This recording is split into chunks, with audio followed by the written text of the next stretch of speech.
Buongiorno, benvenuti al TG Sicilia. Le principali notizie. Trapani agli arresti domiciliari, 11 agenti penitenziari, 14 sospesi. Sono accusati di torture e abusi d'autorità nei confronti dei detenuti. 46 gli indagati. Piazza Armerina, svolta nelle indagini sulla morte di Lari, la quindicenne trovata impiccata al ramo di un albero. Dopo l'autopsia, definite anomale le modalità del presunto suicidio. Macabra intimidazione mafiosa come nel Padrino nei confronti di un imprenditore di Altofonte. Ha trovato sotto casa la testa di un cavallo sul sedile di un suo escavatore. La morte di Margaret a Roma per una rinoplastica. I NAS accertano che gli interventi chirurgici in quell'ambulatorio non si dovevano fare. Sciopero di 24 ore di medici e infermieri, a rischio 100.000 visite specialistiche, esentate le emergenze e i medici di famiglia. Abbiamo gli stipendi più bassi d'Europa, denunciano i sindacati. Parcheggi e paradossi. A Catania tolleranza zero in alcune zone e controlli inesistenti in altre. Ambulanti occupano gratis stalli AMTS e car sharing, mentre gli automobilisti vengono multati per nulla, magari in attesa di fare il tagliando. Giornata internazionale dell'infanzia e dell'adolescenza. In Sicilia dati allarmanti su dispersione scolastica e condizioni di povertà in cui vivono i più piccoli. Calcio, Catania in campo sabato ad Avellino per dare continuità al successo nel derby con il Trapani. Scelte obbligate per il tecnico toscano, ufficiale il divieto di trasferta per i tifosi rossazzurri residenti a Catania e provincia.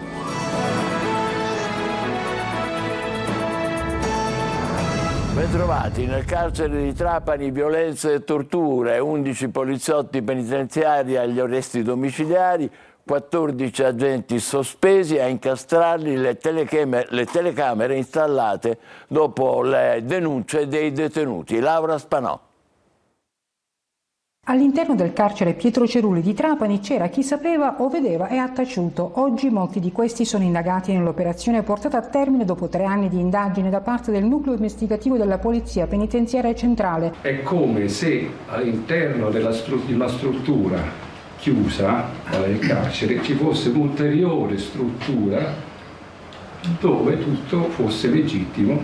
Naturalmente, ripeto, 55 è il numero degli indagati, che è una grossa fetta, ripeto, tra un quarto e un quinto dell'intera popolazione, dell'intera del numero del personale in servizio presso il carcere. Un vero e proprio terremoto giudiziario che ha portato all'emissione di 11 misure cautelari degli arresti domiciliari, 14 misure interdittive della sospensione dell'esercizio del pubblico ufficio emesse dal GIP del Tribunale di Trapani su richiesta della Procura nei confronti di poliziotti penitenziari in servizio presso la casa circondariale trapanese. Sono gravemente indiziati a vario titolo e in concorso dei reati di tortura, abuso di autorità contro detenuti, falso ideologico, calunnia, che sarebbero stati perpetrati nei confronti di persone detenute all'interno del carcere di Trapani. Eseguiti anche 46 decreti di perquisizione a carico di personale del corpo per un totale di 46 indagati. Il provvedimento cautelare disposto dalla Procura è frutto di un'indagine avviata nel mese di settembre 2021 fino al 2023. L'attività investigativa è stata eseguita dal personale del nucleo investigativo della Polizia Penitenziaria Centrale grazie ad attività tecniche e serrati riscontri effettuati. Le complesse attività investigative scaturiscono da una ventina di denunce effettuate dai detenuti ristretti al Pietro Cerulli, i quali hanno raccontato di avere subito maltrattamenti in luoghi privi di telecamere di sorveglianza. La zona individuata era il reparto blu, poi chiuso. Proprio le denunce hanno costituito il presupposto essenziale per lo sviluppo delle indagini che, grazie all'installazione di dispositivi di videosorveglianza, in questo caso con il supporto di altri agenti dello stesso istituto, hanno generato elementi altamente probatori nei confronti degli appartenenti alla polizia penitenziaria, poi identificati dai detenuti che avevano denunciato. E proprio nel carcere di Trapani è stato recluso sino al 2023 Ivan Domenico Lauria, il 28enne messinese morto venerdì scorso in un altro penitenziario a Catanzaro. La procura calabrese, dopo la denuncia dei familiari, ha disposto l'autopsia sul corpo del giovane e anche se il certificato medico parla di morte per arresto cardiocircolatorio, la famiglia ha consegnato alla procura una cinquantina di foto scattate dalla mamma sulla salma, dove sono evidenti ferite, ematomi e in alcune parti del corpo anche sanguinamenti. Piazza Armerina, svolta nelle indagini sulla morte di Lari, la quindicenne trovata impiccata al ramo di un albero. Dopo l'autopsia definite anomale le modalità del presunto suicidio. Manlio Viola. Diventa un giallo la morte di Larimar, la ragazza di appena 15 anni trovata impiccata a un albero 2 settimane fa a Piazza Armerina nell'Ennese. Dopo che la procura dei minori di Caltanissetta ha avocato a sé l'indagine, emergono dubbi sull'ipotesi primaria, ovvero quella del suicidio. La ragazza infatti aveva collo, addome e piedi legati con una corda. Lo stabilisce l'autopsia che ha trovato sul cadavere i segni delle corde, poi slacciate dalla madre della giovane nel tentativo di soccorrerla. La quindicenne aveva però le mani libere, ma l'osso cervicale non era spezzato e le scarpe erano pulite nonostante l'albero si trovi in mezzo al terreno. Tutti elementi che fanno definire anomale le modalità del suicidio agli inquirenti. Nonostante i dubbi, l'inchiesta al momento ipotizza proprio l'istigazione al suicidio. La procura dei minori di Caltanissetta ha disposto il sequestro dei telefoni di 8 ragazzi conoscenti e compagni di scuola della quindicenne. Tra le ipotesi c'è quella che dietro al gesto della ragazza possa esserci stato il timore che venissero diffuse alcune sue foto intime. Secondo la ricostruzione, la giovane aveva litigato con una coetanea che la accusava di aver intessuto una relazione occasionale con il suo ex, una circostanza che il ragazzo avrebbe ammesso durante la lite sostenendo di essere stato ubriaco. Una lite avvenuta davanti a decine di studenti, proprio le foto di quel fatto sarebbero state al centro dei timori di Lari. L'avvocato della famiglia della quindicenne, Milena Ruffini, prosegue anche le indagini difensive. Nei giorni scorsi ha chiesto ufficialmente un incontro alla preside della scuola delle 2 studentesse, senza però avere risposta. La famiglia pensa a presentare un esposto denuncia, ma solo dopo aver completato una serie di verifiche sulla sequenza dei fatti, fin qui ancora troppo confusi. Macabra intimidazione mafiosa, come nel Padrino, nei confronti di un imprenditore edile di Altofonte, nel Palermitano. Ha trovato sotto casa la testa di un cavallo poggiata sul sedile di un suo escavatore. Simona Mazzone. Una intimidazione in chiaro stile mafioso come nel film Il Padrino, soltanto che l'imprenditore di Altofonte la testa mozzata di un cavallo l'ha trovata davvero. È accaduto sotto casa sua a Poggio San Francesco nel Palermitano. Qualcuno ha prima ucciso un cavallo la cui testa è stata fatta trovare sul sedile di un escavatore. Stessa azione agghiacciante con una mucca gravida con il vitello lasciato sul corpo squartato del bovino. Una scena orribile che si è presentata davanti agli occhi dell'imprenditore che ha presentato denuncia ai carabinieri di Monreale. I malviventi sono entrati nel terreno che si trova alle spalle della casa, al momento disabitata, e hanno massacrato i 2 animali. La vittima, ben voluta in paese e che ha svolto spesso lavori per conto del comune, agli inquirenti avrebbe detto di non aver ricevuto minacce o avvertimenti.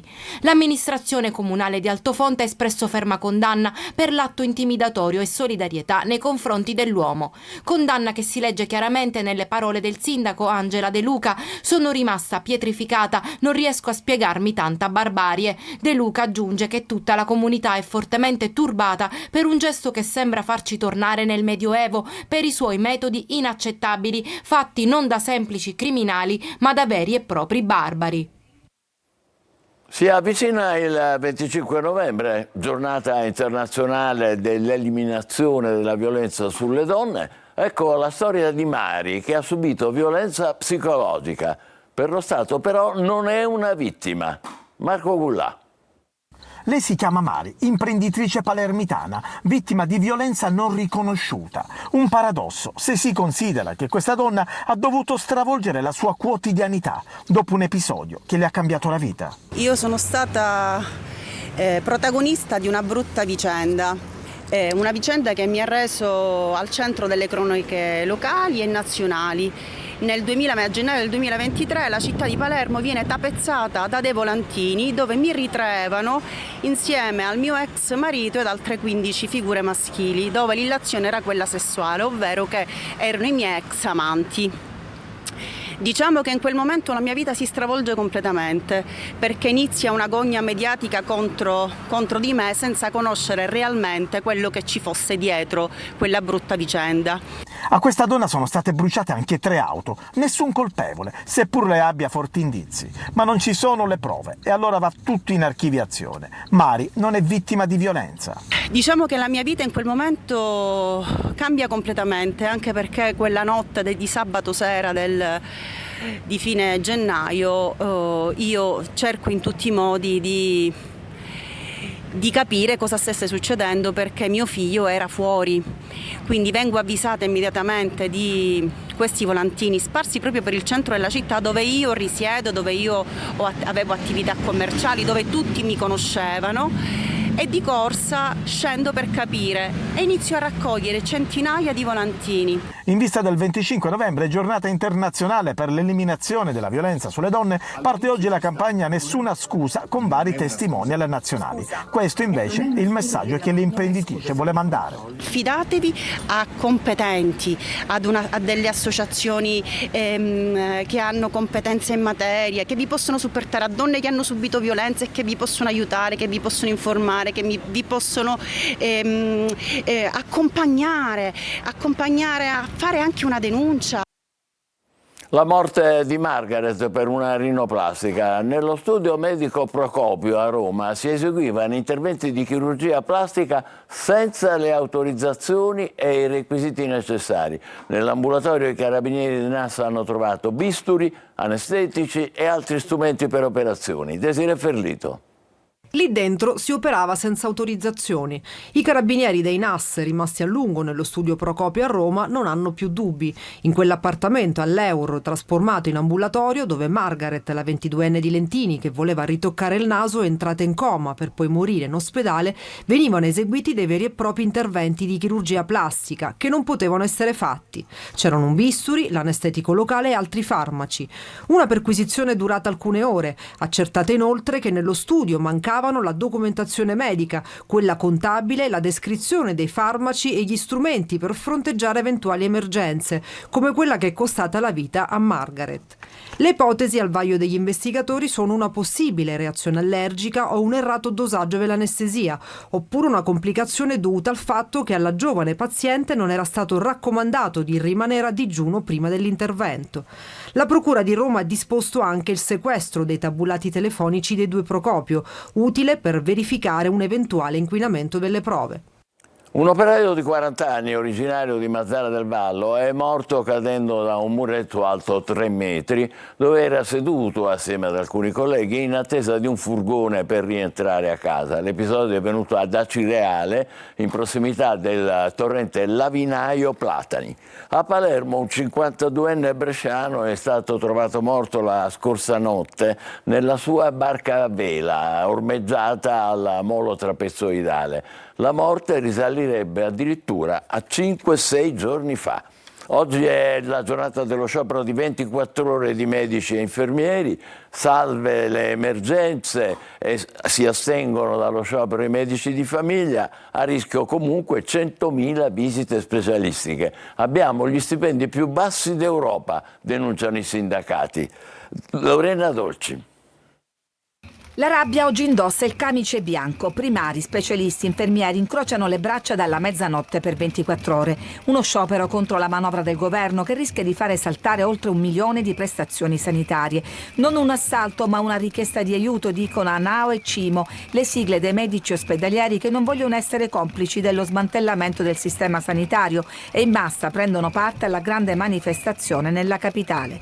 Sono problemi legati alle aggressioni continue, della mancata sicurezza del posto di lavoro, di un contratto che è stato approvato e firmato a gennaio, ma che ora, a oggi quasi il 60% delle aziende italiane non ha attivato. Ragioni che sono alla base della fuga di massa dei medici, accolti a braccia aperte dai privati o all'estero. Risultato: reparti sguarniti, liste d'attesa interminabili e aggressioni. Noi oggi stiamo lanciando il nostro grido di allarme perché vogliamo che la politica finalmente attivi una campagna di assunzionale seria e adeguata alla nostra categoria e soprattutto porti avanti e faccia una legge che depenalizzi l'atto medico. Assunzioni che passano da un adeguamento degli stipendi più bassi d'Europa. L'astensione non avrà effetti sulle urgenze garantite, ma rischiano di saltare 100.000 visite specialistiche e 15.000 interventi programmati.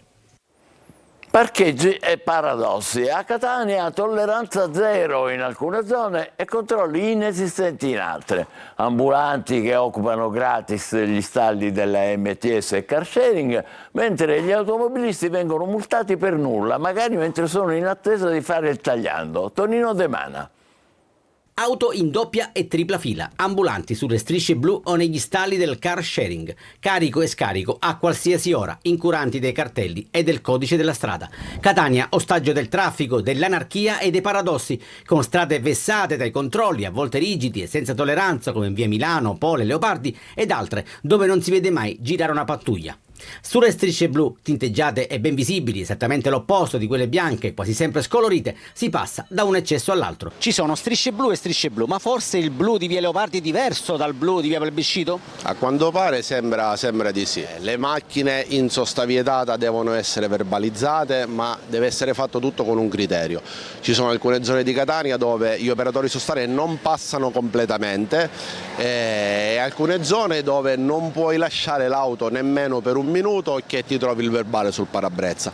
Cardello annuncia novità sulla sosta a pagamento e non solo. Stiamo portando avanti la richiesta per poter riattivare il quarto d'ora di cortesia, affinché le persone, se devono fermarsi per fare una commissione di pochi minuti, possono parcheggiare nelle strisce blu senza aver il pensiero del tagliandino o del verbale che verrà fatto, e in questo modo non verrà più giustificata la sosta selvaggia in seconda e in terza fila, che è quello che sta accadendo in questo momento. Strade ostaggio di automobilisti incivili e negozianti sempre più esasperati. Tolleranza zero, non ci si può fermare un attimo. Sosta e verde selvaggio in piazza Corsica, dove le fronde degli alberi sono ad altezza di bambino.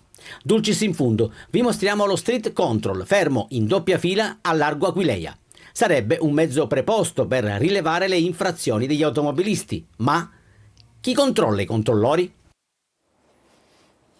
Giusta domanda. A Floridia il sindaco dichiara guerra a chi abbandona i rifiuti per strada. In città spuntano infatti i manifesti con le foto degli sporcaccioni per provare a bloccare questo fenomeno che dilaga sempre di più. I residenti dicono: speriamo che funzioni. Francesco Aloi. C'è una battaglia che non finisce mai, quella tra civili e incivili. Sacchetto selvaggio è ovunque, dalle grandi città ai piccoli centri. E a Floridia, nel siracusano, il sindaco ha fatto affiggere questi manifesti. Gli sporcaccioni, fotografati e messi alla vista di tutti. Fa bene, benissimo.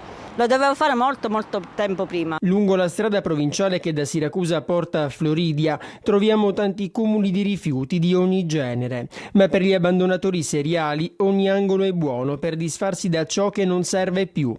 Loro sono uomini, donne, anziani e anche giovani. Sono troppe le persone che buttano i rifiuti per strada ed è sbagliato e devono essere puniti. Soprattutto nelle zone limitrofe, zone di campagna, sono molto peggio di quelle all'interno del paese, sono veramente ridotte male.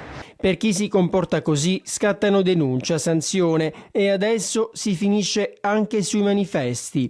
Ma il sindaco la battaglia la faceva già sui social. In questo video vediamo cosa non si deve fare. Quando devo aprire il cancello davanti alla mia campagna, molte volte trovo i sacchi proprio davanti al cancello che li devo spostare. Siamo in un paese democratico e civile e ciascuno deve assumersi le proprie responsabilità. Quindi tra civili e incivili chi vincerà la sfida? Beh, speriamo i primi.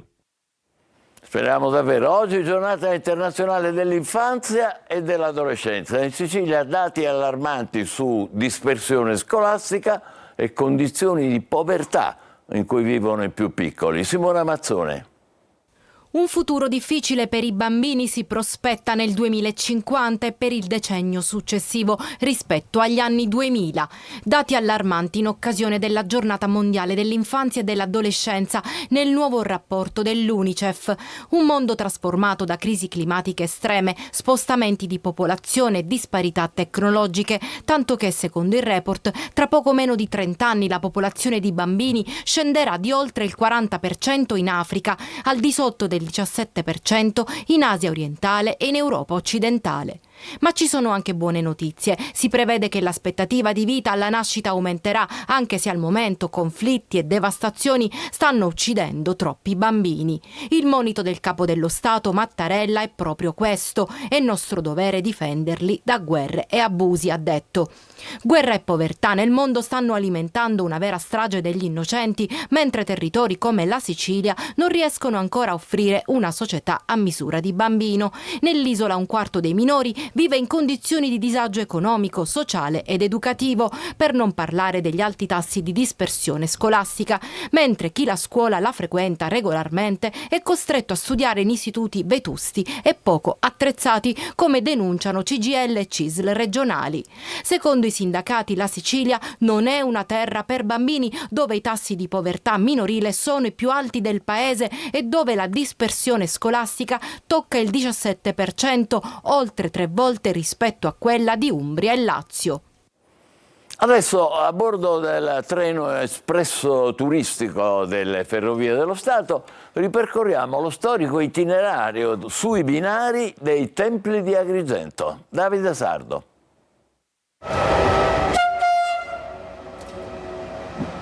Eccolo arrivato a destinazione nella stazione centrale di Porto Empedocle, il treno espresso turistico di Ferrovie dello Stato. Un evento speciale per festeggiare l'anniversario dei 150 anni dall'inaugurazione del binario Comitini-Girgenti-Porto Empedocle. Così il treno ha percorso la storica tratta ferroviaria da Palermo a Porto Empedocle, lunga 144 km.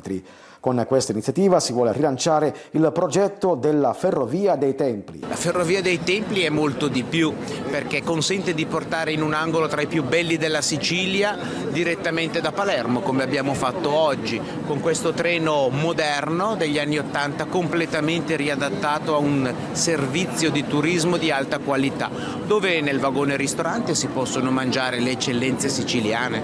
Il treno si può fermare a Tempio a Vulcano e da lì a piedi, Giardino della Colimbetra e la Grande Valle. E io credo sia il modo più intelligente per fare un turismo sano ad Agrigento. La Fondazione Ferrovie dello Stato ha inaugurato anche il restauro del fabbricato viaggiatori della stazione di Porto Empedocle, riconvertita in un hub culturale turistico per Agrigento che si proietta a diventare capitale europea del turismo. È il momento della nostra pausa, tra poco il calcio con il Catania in campo sabato ad Avellino. State con noi, vi aspettiamo.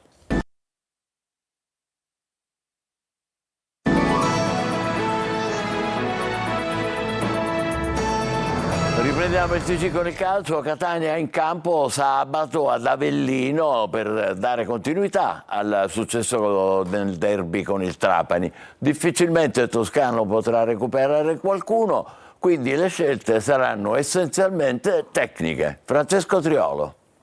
Da un lato può essere considerato l'avversario giusto al momento giusto, perché l'Avellino, dopo la striscia di 5 vittorie consecutive con l'avvento di Biancolini in panchina, adesso sta attraversando un periodo di frenata, sconfitta col Taranto, pareggi con Potenza e Benevento. Dall'altro il Catania potrebbe approfittarne per dare continuità alla vittoria di venerdì col Trapani e premere sul pedale dell'acceleratore, ma sarà una partita difficile contro una squadra che contro il Benevento ha dimostrato di poter competere sino alla fine per il primato del girone.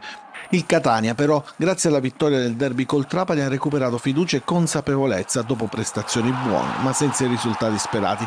Ecco quindi perché quello di sabato pomeriggio rappresenta un banco di prova per il Catania, per capire a che punto del percorso di crescita è la squadra di Toscano. E poi anche il direttore sportivo Daniele Faggiano ha spiegato chiaramente che da qui alla sosta di Natale la squadra è tutta sotto osservazione.